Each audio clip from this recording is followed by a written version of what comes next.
Welcome back to CRE Unplugged. I'm your host, Ryan Elazari. I hope all of you are enjoying the summer. I've been taking advantage of it by hitting up the beach and the pool with my kids. Nothing really beats this season, in my opinion. Today's conversation splits the housing crisis down the middle.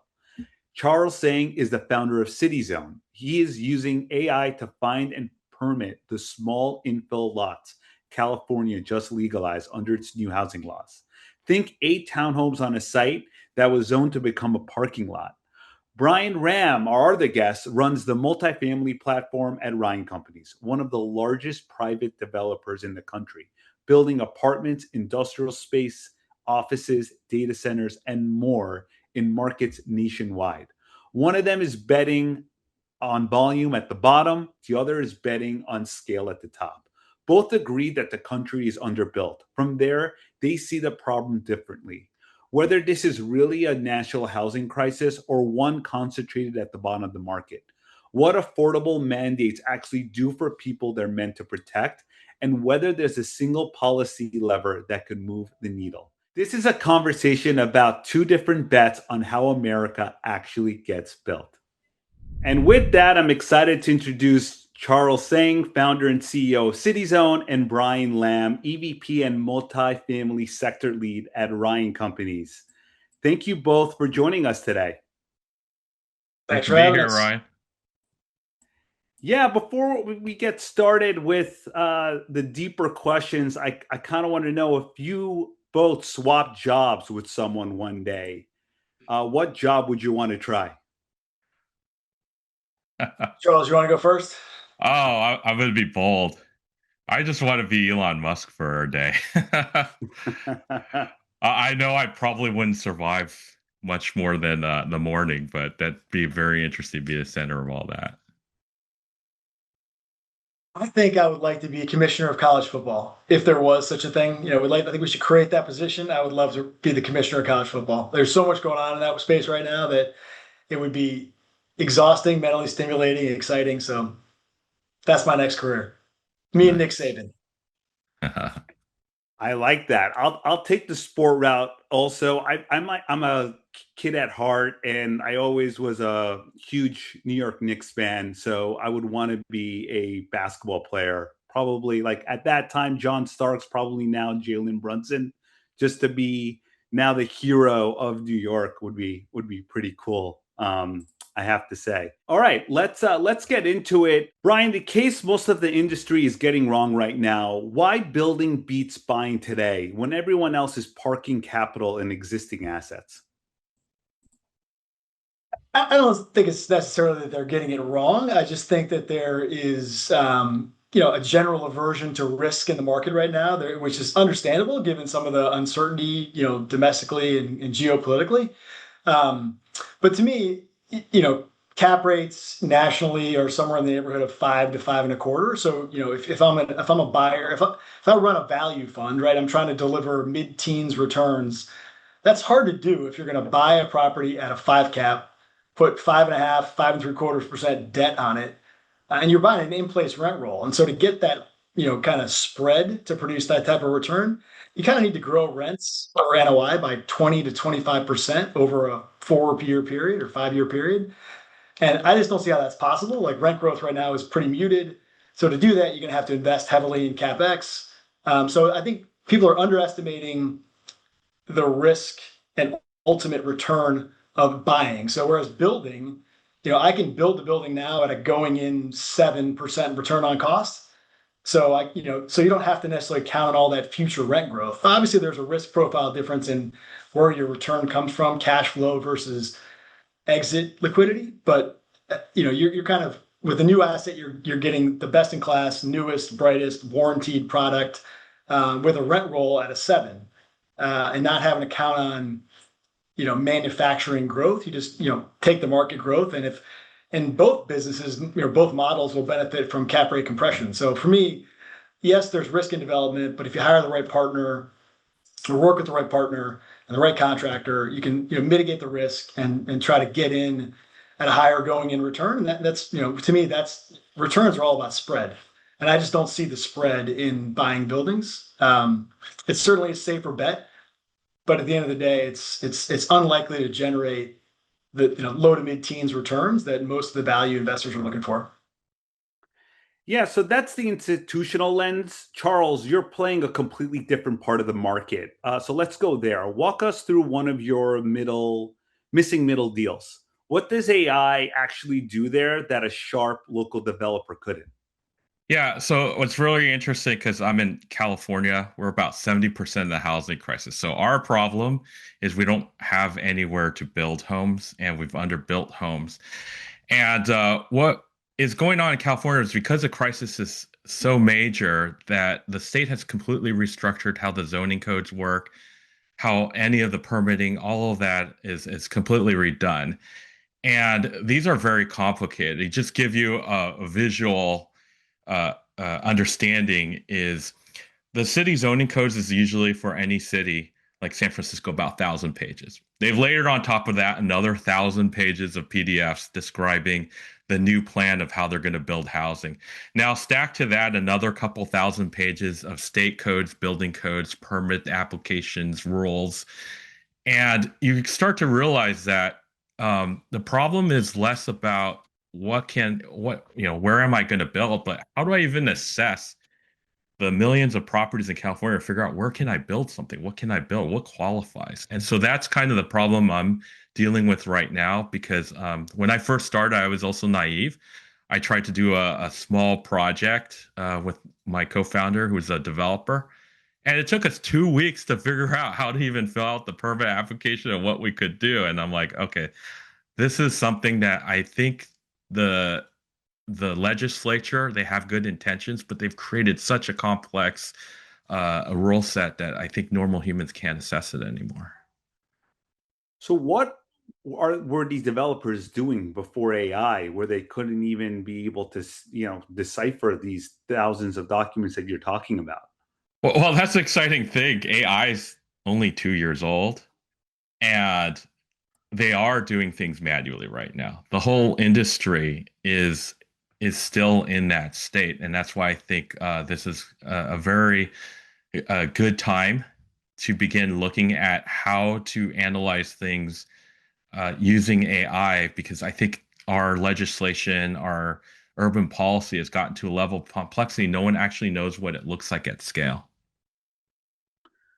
Bryan, your team has been making the case that a whole generation approaching the age where they normally buy is opting out and renting instead by choice. If that's the permanent shift and not a phase, what does it change about what you build and how you bet? Mhm.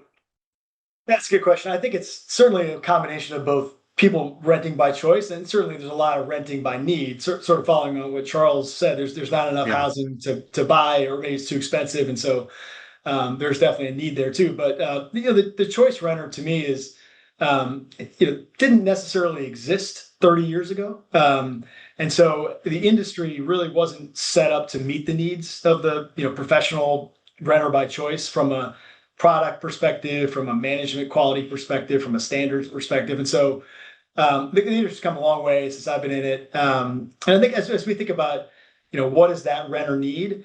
I think what they're looking for is sort of a replacement community for the cul-de-sac that their parents had, right? I mean, I think Mm. everybody kind of grows up with their friends and neighbors. That's a very commonly used term. And your neighbors are your neighbors for a long, 10, 20 years oftentimes, right? And like, so the renter by choice kind of knows that their neighbors aren't going to be around for 10 or 20 years, but they are looking for that community. So I think as we think about site selection, what are the adjacencies, what are you around, what are the amenities that your community is going to enjoy and benefit from, and then within the buildings themselves, like how do you build community into a multifamily apartment? And so that is both physical product and programming with the things people want to use together, common areas, fitness centers, function rooms, and then how do you program that with your staff? And I think, to me, the game changer for multifamily in the last 25 years has been the professional property management industry and how good that has gotten. Sometimes property managers get a bad rap, and we don't do residential property management. We use the kind of best in class operators or managers, all over the country. But they've gotten very good at cultivating relationships in a community, whether it be roommate matching or happy hours or taco trucks. And I think that community is, so you got to kind of think about that in design. So Ryan is an architect, so we do a lot of our own design. And so we're designing in spaces that are intentional, that serve people and that create the community. And then, the next level down is the unit mix, right? I mean, historically, especially in urban areas, apartments were a lot of studios and one bedrooms. And as you think about the, kind of renter by choice, who tends to be a little bit older, perhaps, not 22, or maybe 32, starting to think about families. I think the product mix needs to be well thought out, from a, one bedroom den for home, work from home, from, two bedrooms for, maybe you have a home office and a child. And so be a little more thoughtful about the bigger units, a little more space, and try to create some of what is lost in a single family home or a single family home community to the best you can. And then at the end of the day, though, we can't replicate a 2,000 square foot, 2-story home with a driveway and, on a cul-de-sac. And you sort of know that. You just have to, that's not where we are, but here's what we're giving you, is that you got a lot of kind of like-minded peers. Some new blood comes through the community every year or two.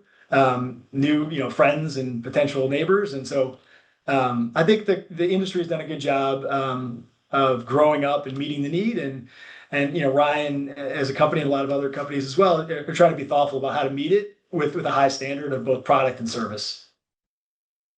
Bryan, how important now? I know you touched on this about property managers. How important now is operations in order for you to get the returns that you're looking at it, while you're analyzing a deal? It's very important. I mean, I think you should know as a developer what you should get. You should know, I should get my fair share of the market at this price, and this is a reasonable expectation of leasing demand and pace. But you have to work closely with the property manager to make sure that they're understand your expectations and needs. And a good property manager can do two things. One, it can drive leasing volume up front to get you stabilized faster. And as a merchant developer, like Ryan largely is, that's super important. The faster you can get this building leased up and stabilized. So sales talent on the front end from a property manager can make a huge difference. And then as you're more of a long-term holder, it's all about retention, right? And that is, people stay at buildings for a lot of reasons, but proximity to their work or schools or whatever. But oftentimes they like the staff. Like, people get connected to the staff, and it becomes part of their day to day and their routine. And kind of thinking back generation ago with like doormen in New York City, everybody knows their doorman, has a relationship with them, first name basis, and that. So sales talent on the front end, good people skills on the retention side, and then maintenance is always very important. Answering work orders in a timely fashion, doing what you're supposed to do. So it's a big part of the process. Like, for us, we run RFPs and we try to pick the best person for the job, or the best team for the job. And I would say largely most of the major firms have very similar systems and processes, and it comes down to people. The people in the region, the people at the property, and you're betting on people. And that's, in this world of AI, which Charles is diving deep into, which is transformational in so many ways. It's hard to replicate. It's hard for that to replace a very friendly face at the front desk who welcomes you home every night. So it's a team effort. And I've been, in the past lives, I've been a part of organizations where we had property management, and it's a very intensive, people intensive, labor intensive, time intensive business to get right. And so I appreciate it when people get it right. So Bryan, I'm assuming that you don't think humanoids are going to be taking over the roles of the future. Well, I think there are some aspects of property management that are already being off-sited, outsourced to a degree. So I think it's going to kind of be a healthy balance. But I still, there are some, I don't know if you've ever been to like a Chinese hot pot restaurant where the waiters can be robots, right? Right. And so there probably is going to be some of that touches parts of property operations. But at the end of the day, you want someone there you can talk to, you can complain to, you can commiserate with, you can say hello to. I think it's a people business, day to day at some level. So it probably gets perhaps less people intensive, but I don't think it goes away entirely. Yeah, I would have to agree with you there. So, you're both talking about the shortage. And with that, rent growth should be exploding, but as Bryan, you've mentioned, it's not. So this is a national housing crisis, or is this only a crisis at the bottom of the market? Charles, I'll start with you there. Yeah, so I think from my perspective, the biggest problem is the supply issue. But real estate is very hyper local. So California is a very different case. But here it really is a supply shortage, and so rent prices are going up depending on where the jobs are. And what you're also seeing is a migration right now in California. So I'm literally part of that migration. I've been evacuated 3 times from the fires. I've been through the Woolsey, the Palisade fires. I've actually moved to where I'm not a fire-free zone. Every parent in my school is right now looking to move into the city. And the last fire, literally half my school was evacuated. So for California, where the single-family home days are gone, and everyone is starting to move into the denser areas where the communities and all the families are looking for that. And so I think what you're really seeing is just a migration in California. And of course, rent prices are going up in San Francisco, and everything's going up in San Francisco because of AI. So you're seeing also, AI just having a huge impact in this state. Yeah, I think that's well said. I think a couple of things I would add is the numbers you hear about the shortage of housing, whether it's 3 million or 4 million or 5 million homes, that's a projection of future demand and future supply over roughly a 10-year period, right? So what has happened in the last like 3 to 5 years, a lot of that supply was accelerated and put into the market in a compressed amount of time. And the demand has been good. I mean, if you look at like general absorption data and demand for units, it's been excellent. Some of the best ever, but it's in the face of some of the biggest supply, probably the biggest supply spike we've seen in decades. And so it's a little bit of a timing element why the rent growth isn't there. Um, I think Charles' other point about supply in general being the solution to rent, affordability, the big picture, right? Is like, and I think you're right, Ryan. You make a good point that I think the most acute supply issue is at the bottom of the market, or like the class B, class C to some degree, right? Right. There's some impact on that right now with some of the migration or lack thereof that's hurting class C performance. But I think generally speaking, the biggest sort of part of the housing need is at the bottom of the market, but the or lower half of the market. But I still think the biggest solution holistically is just simple economics. Is the more houses you put into the system, the more housing units you put into the system, ultimately, the more affordable things will come over time. Just simple supply and demand. So, rent growth really, we'd love to get back to a day where it's 2 or 3% rent growth a year, just steady state. Like you can count on, underwrite it, and sell against that. I still think that's a couple of years away because of the acceleration, because of some of the discontinuity or lack of continuity at the bottom of the market with all the migration challenges. But generally speaking, if we were able to match supply and demand better in the short term, rents should be going up because we'd all know like long term in that 10-year window that you could pick a number, but it's several million units short. And to Charles' point, it's concentrated where it's short. What's great is about anyone in the housing market, Brian, you on the high end, me on the low end, we all agree it's the same problem. It's supply. Like and what's nice is it's very bipartisan. We just had a federal bill that's trying to increase supply.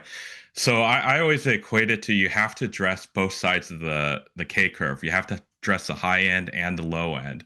My joke is like, imagine a city where you can only get your groceries from a Trader Joe's or Whole Foods, right? All of a sudden, you don't have people supplying what we call the missing middle homes. Not a lot of people are building these homes that are starter homes that are under, 1,800 square feet.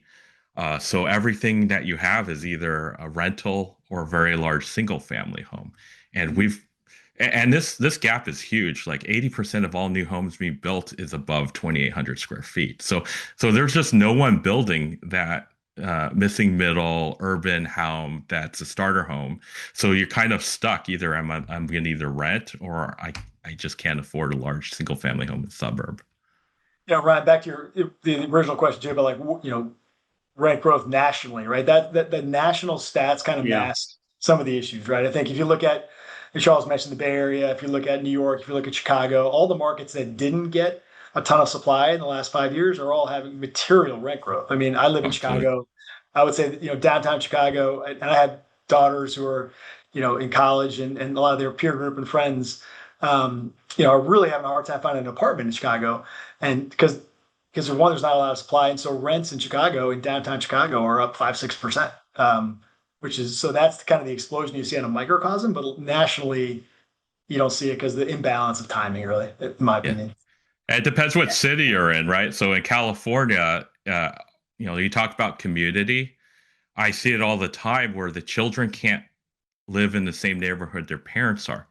So everyone's migrating, and you're just seeing across the board. Like you don't even need statistics. I actually half the families with my kids' birthdays, that's all we talk about now. Yeah, Charles, you bring up a good point, and this is something I've touched about in other episodes. The idea of how exurbs have become more popular, where there's not enough housing even in the suburbs near cities like Chicago and New York and Texas, and people are moving towards exurbs because it's more affordable and they could get bigger homes and live there. So I see that as kind of the idea that we do need more housing.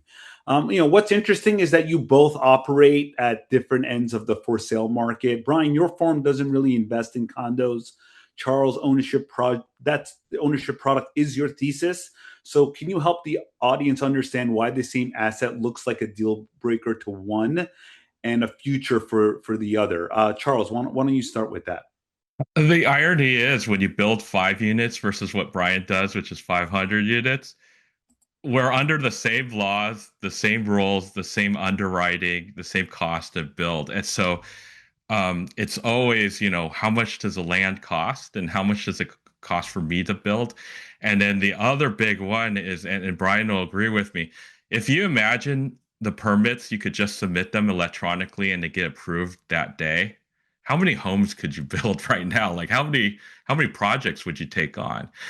What a lot of people don't realize is the hardest part about building any project is bureaucracy around it. You go to China, Japan, etc. They build whole communities in less than a year.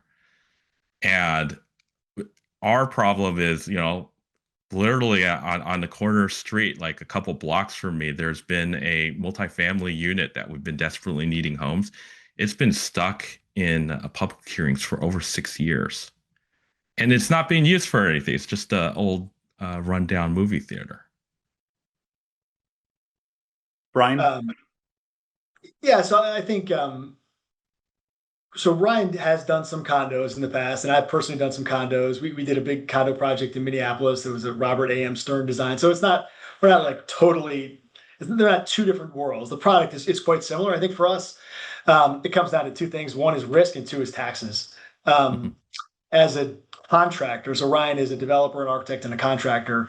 Contractors are very worried about building condos at scale. And that it's a little bit different than what, Charles is talking about with the threeplexes and the fourplexes, because the larger condo communities have HOAs, and there's a cottage industry out there of law firms who will call on HOAs and bring lawsuits against the developer or the contractor for big, large scale condos. So it's a huge risk item for builders of scale condominium complexes. And so generally speaking, we don't do it for that one reason. The other one is tax. As an investor, apartment buildings are taxed as, the earnings or the profits off an apartment building when you sell it is a capital gain.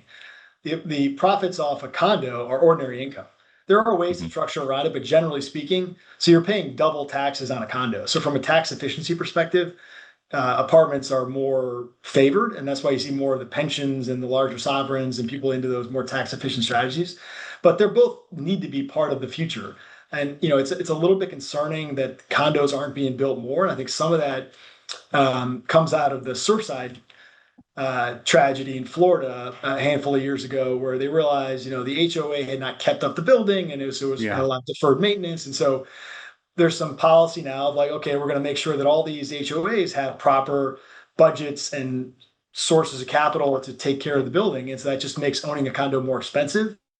And so you think you're buying a condo for whatever, $500,000, and then you realize, and you know what your monthly payment's going to be, and then, oh, by the way, you get $1,000 a month assessment because you got to cover all this stuff. So it becomes, for as a buyer, it becomes, as a user of a condo, it becomes a little more different of an element, and for us as a contractor, it's a risk element. It can be solved, and people do solve it, but it's you're going to get sued for sure. Especially and the irony is we don't do condos either. So I was going to say, we actually mostly build townhomes because Right. exactly what Bryan said, that the condos they have, and once again, back to the laws are really preventing us from doing what we need to do. In California, they have warranty laws. You could sue you 10 years in for construction that you did. And so there's not a lot being built in California, even though they want more. And so the exciting news is there's new legislation to fix a lot of those. But I think there just needs to be a lot more done before you can actually have any condos in California. Okay, so you brought that up. I kind of want to get your takes on what would be like one policy change, one lever, like one thing that can be done to kind of solve the issues that we're having right now in terms of getting more housing built. And Bryan, why don't you start off with that? Well, I think Charles, I'm assuming, is going to talk a little bit about zoning policy. So I think that's a big part of it. So I'll offer something else. Is I think one of the things we see as a national operator is the politics are coming in to play big time in investment decisions. And the big scary term in the apartment business is rent control, right? And so a lot of the blue states or major cities are implementing certain rent control policies which scare off investors. Like some of these historically, like the California rent control policy is kind of a non-issue. It's like CPI plus 7%. It's out there, but it never becomes a real factor. Now other cities are becoming a little more draconian about it. So to me, I think we should get rid of state level rent control and have a national policy of rent growth. Even as someone who, our business is to raise rents over time. Like I've lived in apartments. I don't want anyone raising my rents 20% in a year. That sort of seems unfair. Yeah. So I think there should be like a national policy of, if you're in an apartment, you're in a lease, your landlord cannot raise your rent more than 10% in any one year, or 10% plus CPI. Like pick a number that is friendly to landlords and not like super rough on renters, and come to that like happy medium. What's a reasonable amount? So if you as an investor, you take the risk to build an apartment, you should benefit from a hot market and be able to charge 7% more one year, 8% more, but 30% is unreasonable. And that's why some of these policies are in place, because you have these sort of like mom and pop landlords who are really kind of sticking it to renters. And so that causes an overreaction. It's like, oh, let's do rent control, 2%. Nothing's going to get built. And so what's happening now is there's a whole shift of capital. A lot of the supply wave was driven, one, by population trends, but two, people getting out of blue states and putting money into red states. And so it's created this uneven supply chain around the country. So I think if you could have a national common sense policy to rent growth, that would balance out the supply. I mean, some of the biggest cities in the United States are getting no new supply. Like Chicago is a great example. New York is struggling to build anything. I mean, if we could get rid of some of the micro, like city level politics and state level politics of that would scare a lot of people off, that would put more housing into the system. And that's funny. I think everyone in the development world you ask us the same question, all of us are going to say the same thing. It's the laws. And for me, if I could wave a magic wand, it'd be this national system where here's a piece of land and address. This is what I propose to build on it. Hit the submit button, and it tells me yes or no. And and if they want more homes in a particular city, well, they're just going to loosen up the rules and let us know about it. But right now, everything is so cryptic, especially when you have to go through public hearings, and it's just such a high risk. A lot of people don't want to build in a lot of these cities. Yeah, I mean, as of right zoning, if they could really get to that point and have some sort of national policy, like every city is allowed to set their own comprehensive plan. But if you come and say, I'm going to build something that conforms to the comp plan, there should be no questions. I'm actually in favor of having some community engagement and presenting plans to the community, let them know what's coming, because ultimately you want their community members to be advocates and ultimately to be renters. So I don't think it should be done in a box where somebody just has a building built next to them with no notice or no awareness.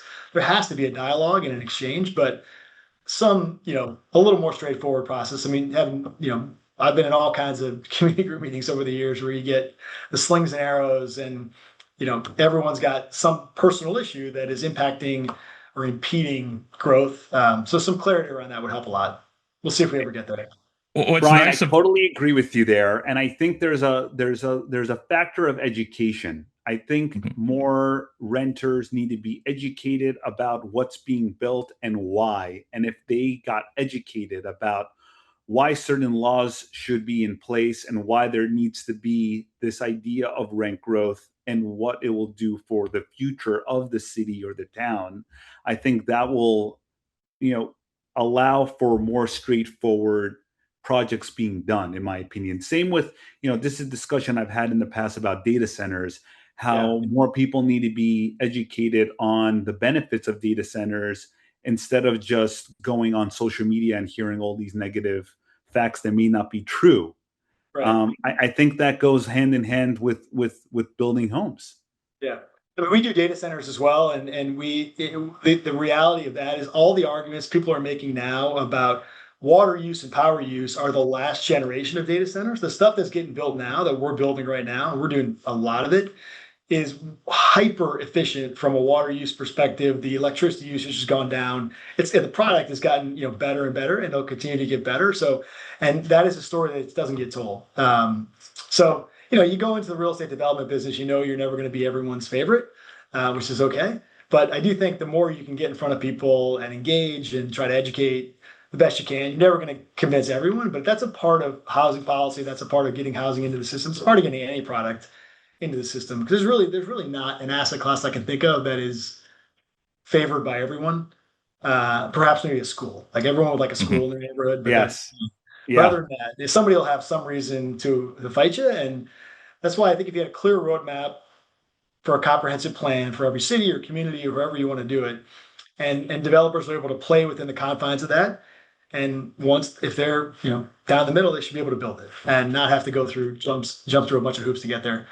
But so I think, yeah, policy. I think the other thing that's impacting delivery of housing, to a lesser extent, but it's not unimportant, is property tax unpredictability and property taxes going up.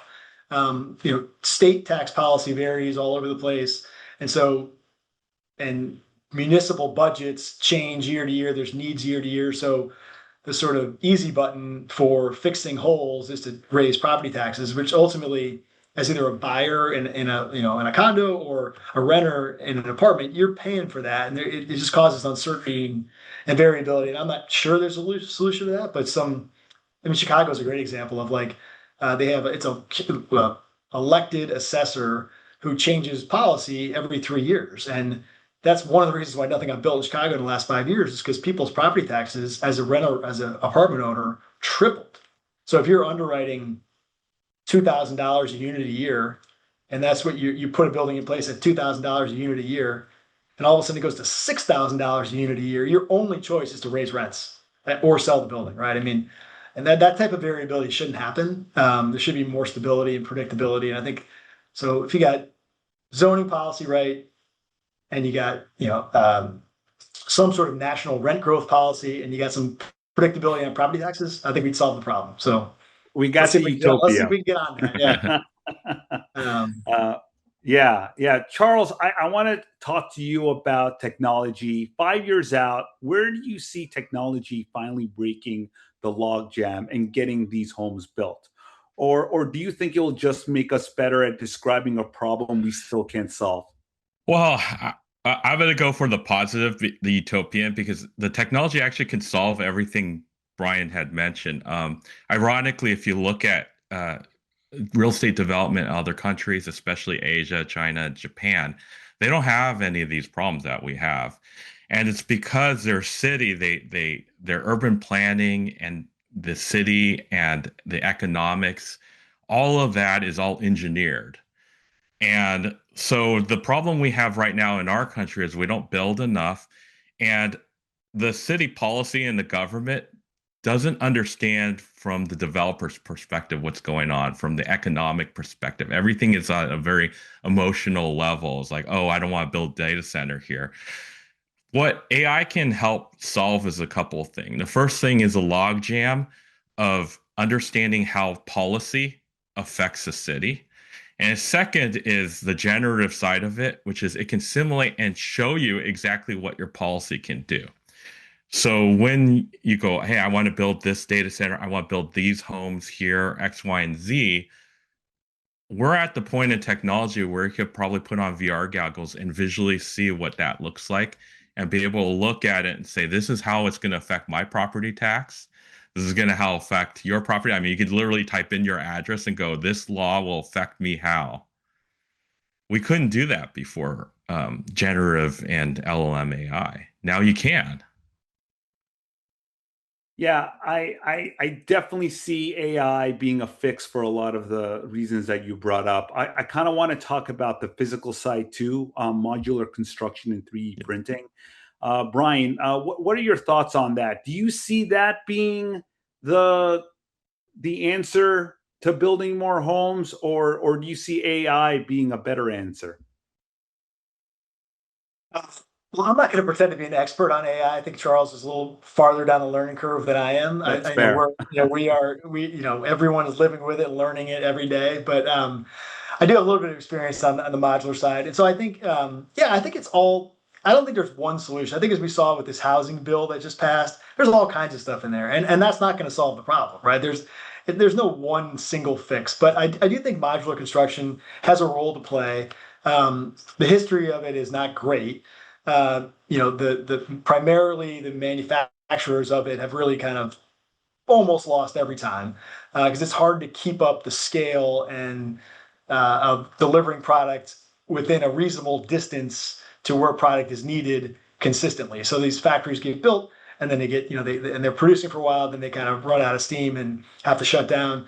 But I think to me, the modular that I think is, so that's, you're talking like building whole units and stacking them up like that. That is, people are doing that and people have done it successfully, but never at large scale consistently over decades. It's been like they do a couple and then the system runs out of steam and it shuts down. But I think another component that I think is really interesting that's been probably a little more prevalent is like modular kitchens and modular baths that get dropped in to. So the shipping costs aren't as great; they're much smaller, and so you can everyone the sort of replicability of kitchens and baths across different builders and developers and architects is more consistent or more is easier to do. So I think it's easier to scale that type of modular where you can, build frame up a building and drop in a kitchen and drop in a bath. I think that helps for efficiency. You're doing everything offsite in a factory. It helps minimize conflicts in the field.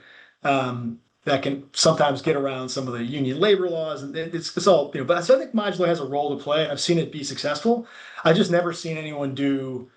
You think some of the biggest developers in the country, they're not doing modular everywhere because it's been sometimes it's hard to finance.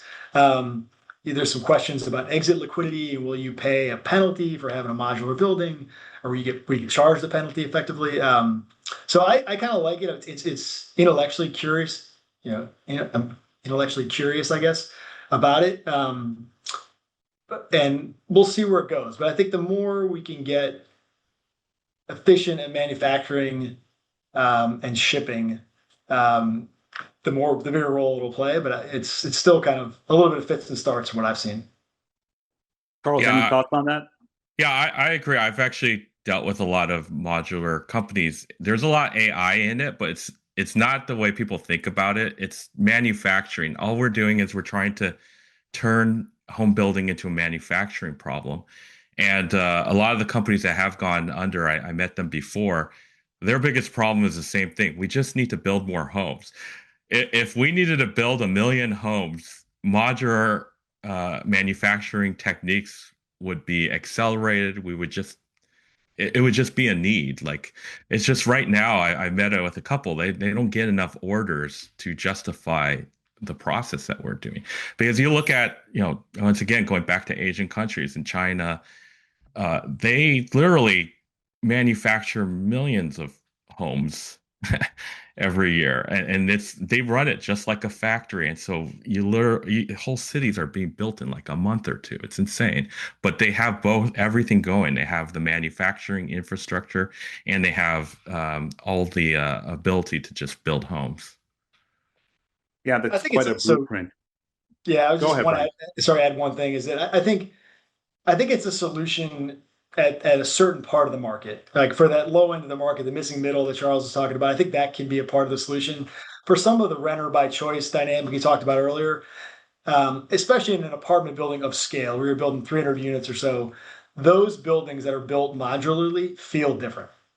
They look similar from the outside, but if you live in them and walk through them, you can feel it and sort of see it over time. You start to appreciate that these are a little bit different. So I think it's going to be a solution for a certain customer, but it's not going to be the solution. Right. Well, let's take a zoom out of the industry. I kind of want to get to know both of you a little bit better. Someone 20 years younger that wants to do what you do. What's the honest thing you tell them that nobody says out loud?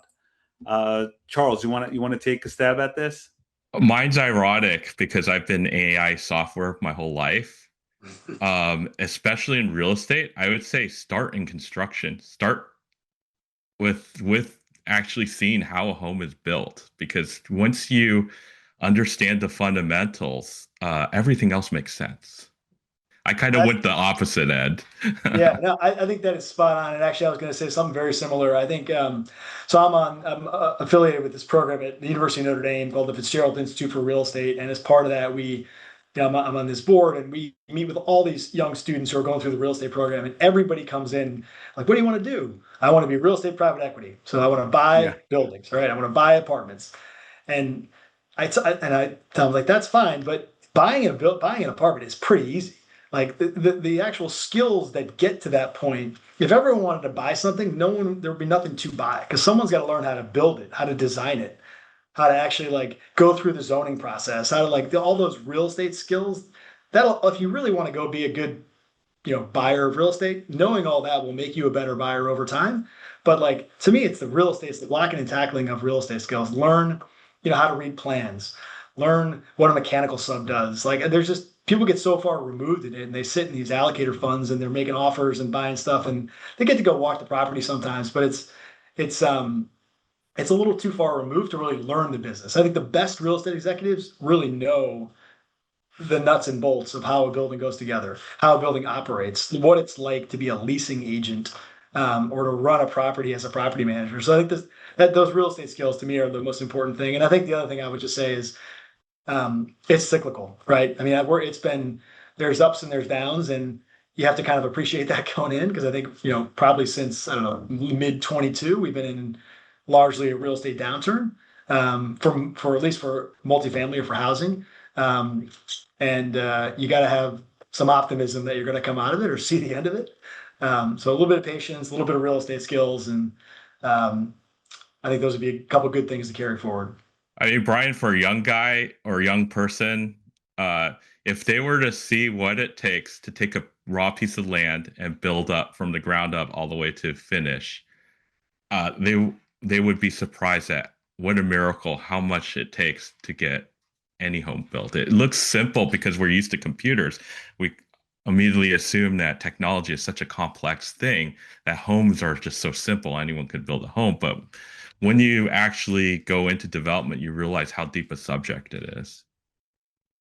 Yeah, and that's why the foundation is so important. Like getting that knowledge of how a building gets built, or in Brian, your example was to learning about being a broker, being a property manager. I think having those tools, like CBRE has like a program that you could go into where you'll take on different roles during that first year Right. to kind of get that foundational knowledge so that you can then figure out exactly what you want to do next. And if that is going in the private equity route or in the developer route, you kind of then have that first-hand knowledge before you dive in deep into that.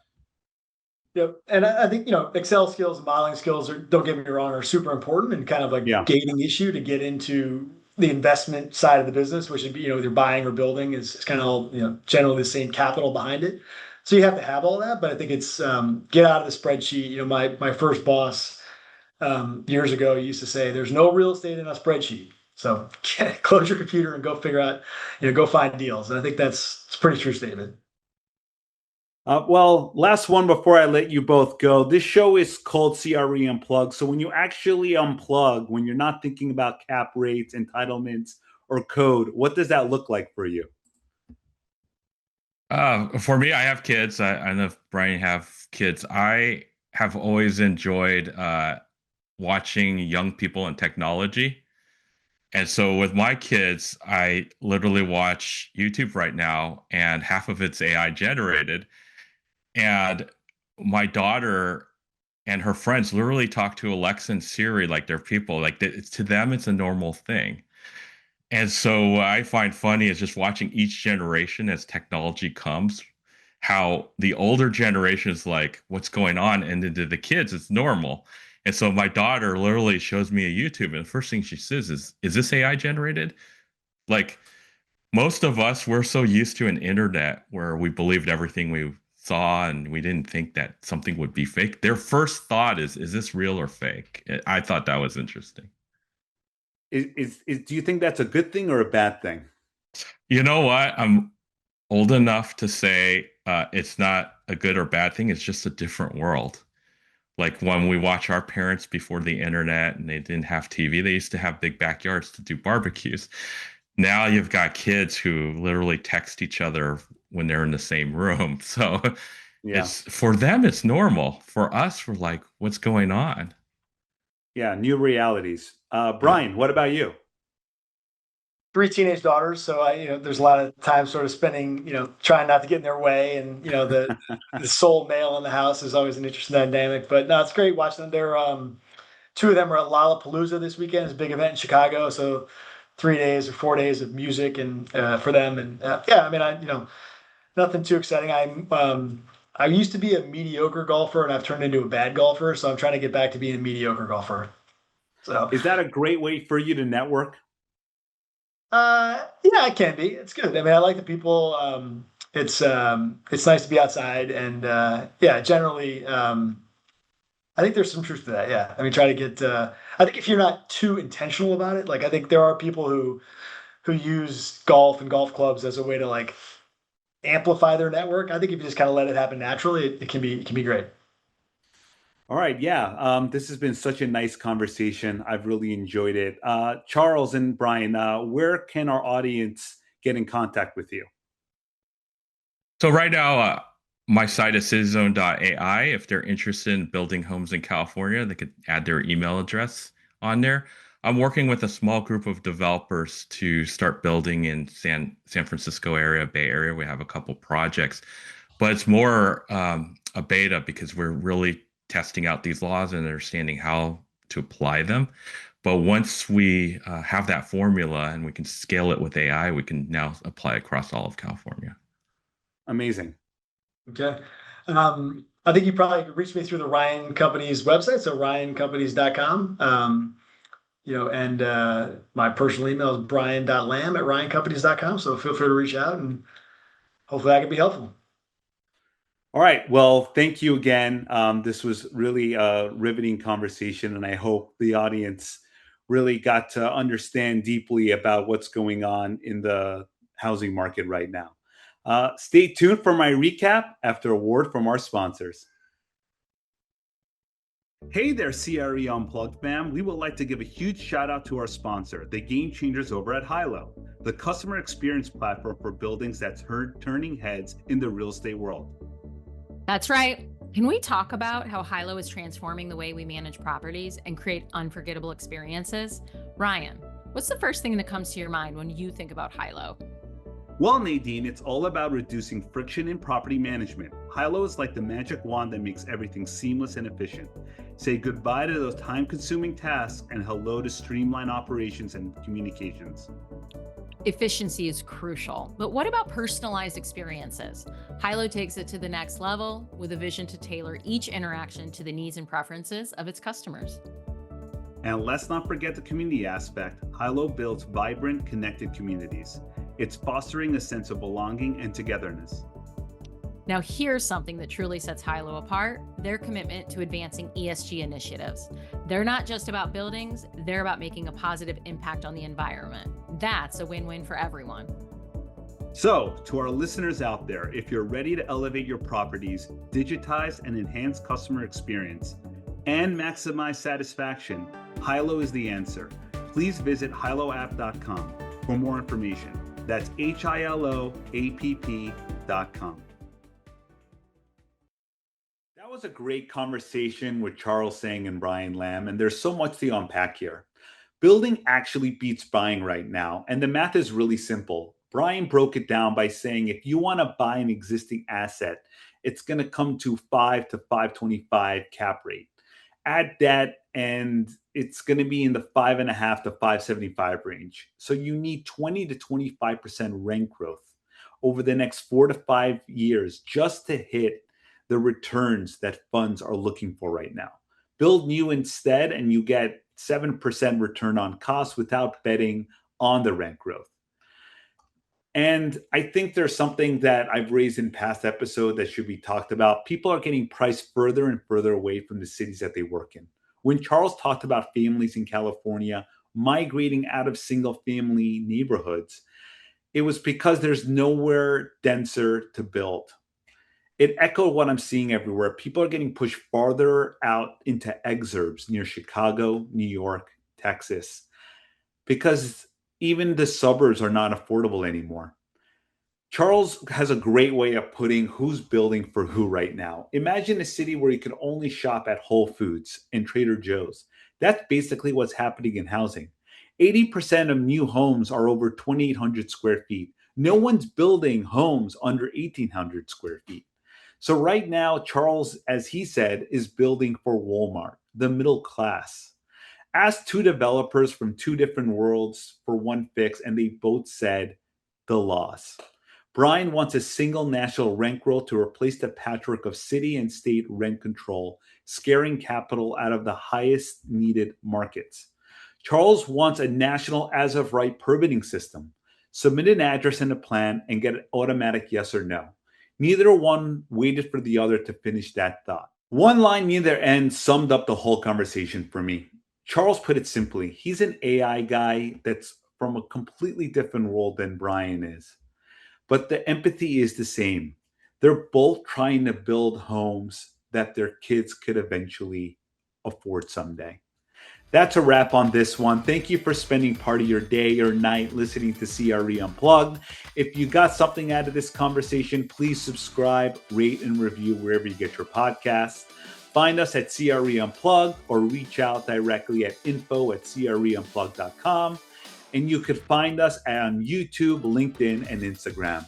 Until next time, keep your conversations real and unplugged.